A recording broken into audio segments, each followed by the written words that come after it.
چونکہ آپ کو طواف کرنا ہے تو سب سے پہلے آپ نے کیا ہے اجتباء۔ کیا کیا ہے؟ اسے کیا بولتے ہیں؟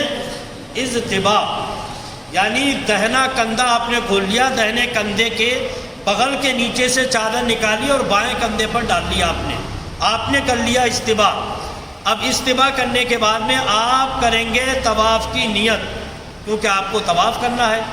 تو طواف کی نیت اس طرح کریں گے، اے اللہ میں تیرے عزت والے گھر کا طواف کرنے کا ارادہ کرتا ہوں، تو اسے میرے لیے آسان کر دے اور اس کو میری طرف سے قبول فرما۔ تو جو خواتین ہیں وہ بھی ایسی نیت کریں گی کہ اللہ میں تیری عزت والے گھر کا طواف کرنے کی نیت کرتی ہوں، تو اسے میرے لیے آسان کر دے اور اس کو میری طرف سے قبول فرما۔ آپ نے نیت بھی کر لی طواف کی۔ اب طواف کی نیت کرنے کے بعد مرد حضرات اچھی طرح ہاتھوں کو اٹھائیں گے، کیونکہ یہ جو حجر اسود جو پتھر لگا ہے اس کو آپ چومیں گے۔ ہمارے آقا صلی اللہ علیہ وسلم نے ارشاد فرمایا کہ یہ پتھر چومنے کے لیے ضروری نہیں ہے کہ آپ اس کے قریب جائیں، بھیڑ ہے، بہت زیادہ ہجوم ہے، تو کسی کو تکلیف دے کر آپ آگے نہ پہنچیں، اور آپ اس سے ویسے بھی ٹچ نہیں ہوں گے اس لیے کہ اس پہ خوشبو لگی ہوتی ہے اور آپ احرام کی حالت میں ہیں۔ تو حضور نے فرمایا کھڑے ہو کر ہاتھ یا لکڑی کے اشارے سے یا ہاتھ کی ہتھیلی کے اشارے سے اس پتھر کو چومنا، بوسہ دینا، استلام کرنا ایسا ہی ہے جیسے قریب سے آپ نے پتھر پکڑ کر چوم لیا، اتنا ہی ثواب آپ کے نام ہے اعمال میں لکھا جائے گا۔ بسم اللہ اللہ اکبر، چومنے میں آواز بھی نہیں آئی اور آپ نے استلام کر لیا۔ مرد اور خواتین کے طواف میں تھوڑا سا فرق یہ ہے کہ شروع کے 3 چکر میں مرد رمل کریں گے، یعنی تھوڑا سا سینہ تان کر یوں چلیں گے ایسے مرد حضرات، جیسے پہلوانوں کی طرح کوئی پہلوان آتا ہے نا اکھاڑے میں لڑنے کے لیے، تکبر سے آپ یہ سوچیں گے کہ اللہ کے گھر کے سامنے ہم تکبر کیوں کریں، سینہ کیوں تانیں، دنیا کے ادب سے چلنا اسلام کی تعلیم ہے، مگر ہم اللہ کے گھر کے سامنے کیوں اکڑ رہے ہیں؟ یہ ہمارے آقا صلی اللہ علیہ وسلم کی سنت ہے۔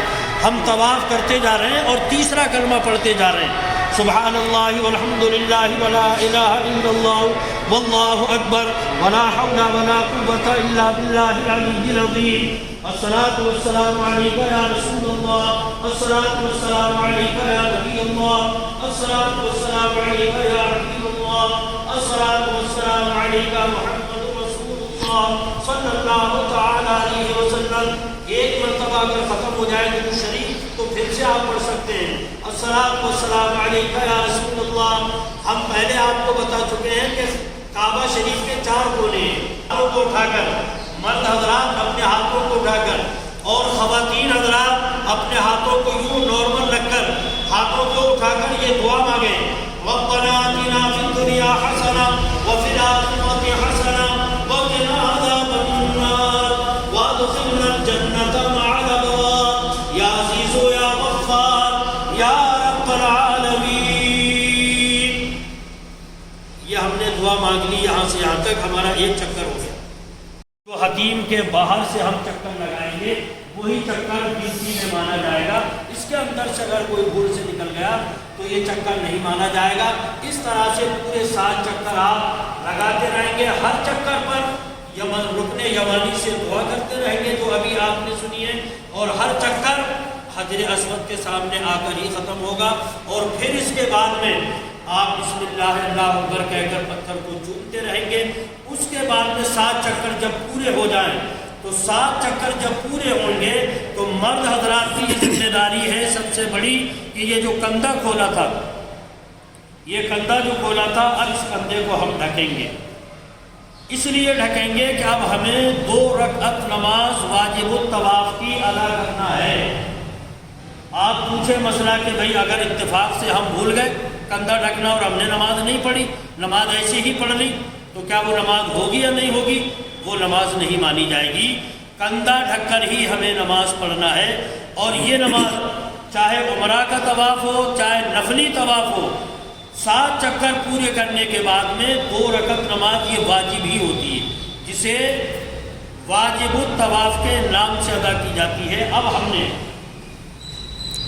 ये नमाज तो सफ़ा की पहाड़ी पे खड़े हैं, चेहरा काबा शरीफ की तरफ है, हाथों को उठाकर दुआ मांग ले, ए अल्लाह तू खूब जानता है कि हम हज करने के लिए आए हैं अपने वतन से, हमने उम्रा का एहराम बांधा है, हमने उम्रा का तवाफ भी कर लिया, ए अल्लाह हम सही करने जा रहे हैं, इस इबादत को तू कबूल कर ले, उम्रा करने को अपनी बारगाह में कबूल कर ले, हमारे गुनाहों को माफ़ फरमा दे, हम जो काम कर रहे हैं नेकियां, ज़िक्र दुरूद और उम्रा और इसके अलावा जो भी नेकियां करने इबादत करने आए हैं, ए अल्लाह अपने करम से इस इबादत को अपनी बारगाह में कबूल कर ले। खूब अच्छी दुआ मांगी आपने, दुआ मांग के आपने हाथ नीचे किए। अब आप करेंगे नियत, नियत काहे की करेंगे? सही की। ए अल्लाह बोले, आप हज़रात बोले, ए अल्लाह मैं सही का इरादा करता हूँ, तू इसे मेरे लिए आसान कर दे और इसको मेरी तरफ से कबूल फरमा। तो हम चूँकि पहाड़ी पे खड़े थे, दुआ मांग ली थी हमने, उतर गए। ये सफ़ा की पहाड़ी है, अब हम चल रहे हैं।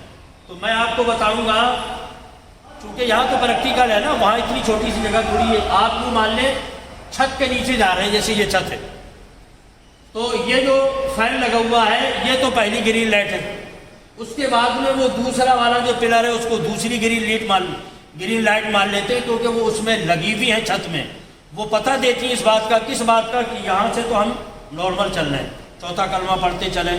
अगर आपको कुरान की ये आयत याद है, इन्ना सफ़ा वल मरवता मिन शाइरिल्लाह, तो ख़ास तौर से ये आयत इसी मौके पे नादिल हुई। साहब, जो हज ट्रेनिंग कैंप यहाँ पर नूरानी मस्जिद अमृतपुरी में आपके द्वारा लगाया गया है, हज के मुताबिक जो बातें, जो अरकानात होते हैं, वो हाजियों को पहले बताए जाते हैं ताकि उनको तकलीफ में ना आए और यहाँ से सीख के जाएं। आप कब से ये हज ट्रेनिंग कैंप का आयोजन कर रहे हैं, कुछ बताएं। अस्सलाम वालेकुम वरहमतुल्लाहि ताला वबरकातुहू। हमारा ये हज ट्रेनिंग कैंप अंजुमन मुहिब्बान अहले बैत ख्वाजा नगर अमृतपुरी की जानिब से हर साल लगाया जाता है। अल्हम्दुलिल्लाह इस हज ट्रेनिंग कैंप को लगाते हुए 17 साल हो रहे हैं। 17 सालों से ये हज ट्रेनिंग कैंप लगाया जा रहा है। हमारा मकसद इतने दिनों तक, जो 40 दिनों तक हम हज ट्रेनिंग कैंप लगाते हैं,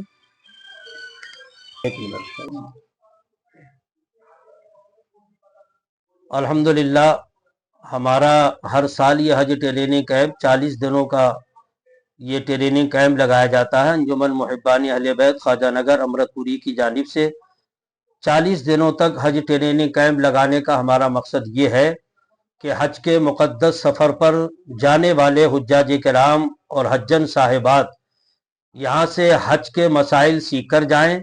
हमें किस तरह उम्रा करना है और तवाफ़ करना है, सही करना है, किस तरह उम्रा की नियत करना है और हमें वहाँ जाने के बाद किन किन कामों को अंजाम देना है और हज किस तरह हमें अदा करना है। इसलिए हम ये मसाइल सिखाते हैं ताकि उनका हज का सफ़र, जो मुक़द्दस सफ़र है, वो कामयाब हो जाए। अक्सर लोग हज ट्रेनिंग कैंप से वंचित रहते हैं, शिरकत नहीं करते और गफलत बरतते हैं और मसाइल सीख कर नहीं जाते।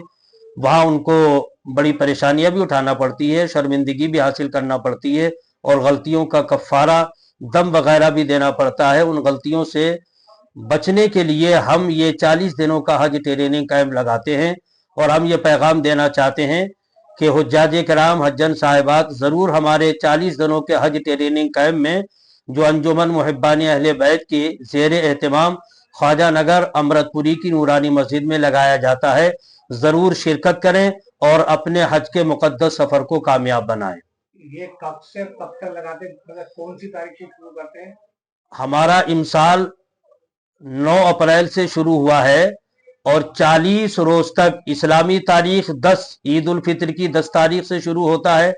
ईद उल फितर की 10 तारीख में अंग्रेजी जितनी जो भी तारीख आती है उससे लेकर हम 40 दिन तक हर साल हज ट्रेनिंग कैंप लगाते हैं, हाजियों को हज के मसाइल और अरकान, हज व उम्रा का तरीका बताने के लिए। तो सर एक बात बताइएगा कि हज का और उम्रे का जो वहाँ अरकान है वो एक जैसे? कुछ फर्क होता है और उनके मसाइल में भी कुछ फर्क होता है। जो हाजी हज करने के लिए जाते हैं वो अक्सर हज तमत्तो करने के लिए जाते हैं। तो जो हाजी हज तमत्तो करने के लिए जाते हैं वो यहाँ से उम्रा का एहराम बांध कर जाते हैं और उम्रा करने के बाद वहाँ पर उम्रा का एहराम खोल देते हैं और उसके बाद में जिक्र दुरूद और तिलावत कुरान नमाज की पाबंदी के साथ नफली तवाफ करते हैं अपने लिए, अपने अजीज व अकारिब के लिए, या उनके कोई अजीज दुनिया से चले गए हैं उनके लिए। और जब हज की 8 तारीख आती है तो 8 तारीख को हज का एहराम बांधते हैं। हज का एहराम बांधने के बाद मक्का शरीफ से हज का एहराम बांधने के बाद वो मिना जाते हैं। फिर मिना के बाद में अराफात जाते हैं जो हज का सबसे बड़ा अहम रुकन है, फर्ज है, उस फर्ज को अदा करते हैं। फिर उसके बाद मुजदलफा है, मिना है। इस तरह से हज के जो मुकद्दस मकामात हैं उस मुकद्दस मकामात पर मखसूस अय्याम में, मखसूस दिनों में वहाँ की फराइज की अदायगी करते हैं और हज का मुकद्दस जो अरकान है पूरे करके फिर उन्हें हज की सादत नसीब हासिल होती है। एक अहम सवाल है इमाम साहब कि जो लोग हज पर जाते हैं और वो अपने मरहूमीन के लिए उम्रा करते हैं, उसके रिगार्डिंग क्या मैसेज है, किस तरीके से वो बताया? जो हुज्जाजे किराम या हज्जन साहिबात हज करने के लिए जाते हैं तो उम्रा अपना करने के बाद में वो अपने अजीज व अकारिब के लिए या कोई दुनिया से चला गया है उनकी बख्शिश के लिए उनके नाम से उम्रा कर सकते हैं और नफली तवाफ भी कर सकते हैं। खातन के बाल काटने के बारे में आपने बताया, तो एक बार कैमरे के सामने बताइएगा किस तरह से कितना लपेट के उंगली पे जी, काटना चाहिए। खातन जिनके बालों की उम्रा करने पर या हज के अरकान अदा करने के बाद जब उम्रा खोलने का वक्त आता है तो उससे पहले खवातीन को अपने बालों की तकसीर करना पड़ती है और मर्द हजरात को अपने सर के बाल मुड़ाना पड़ते हैं और मुड़ाना ही सबसे अफजल है। लेकिन खवातीन खास तौर से ध्यान रखें कि उनके चोटी के बाल जो लटकते हैं तो लटकने में जो बड़े बाल हैं उनको छोड़कर उनके बराबर से जो छोटे बाल हैं वो इस तरह से अपनी उंगली के पोरे पर लपेटें, यूं लपेट कर। अब ये लपेटना माना जाएगा इतने बाल वो अपने हाथ से कैंची लेकर काट ले या उनकी कोई सहेली माँ या बहन हो वो काट दे या उनका शौहर काट दे।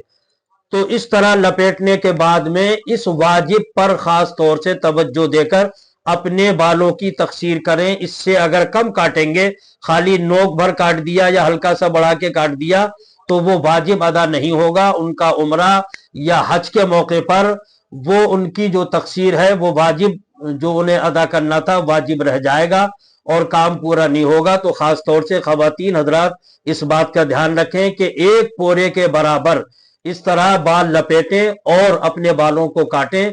इन बालों को काटना एक पोरे के बराबर तकसीर कहलाती है। खवातीन को खास तौर से इन बातों का ख्याल रखना चाहिए ताकि वाजिब अदा हो जाए।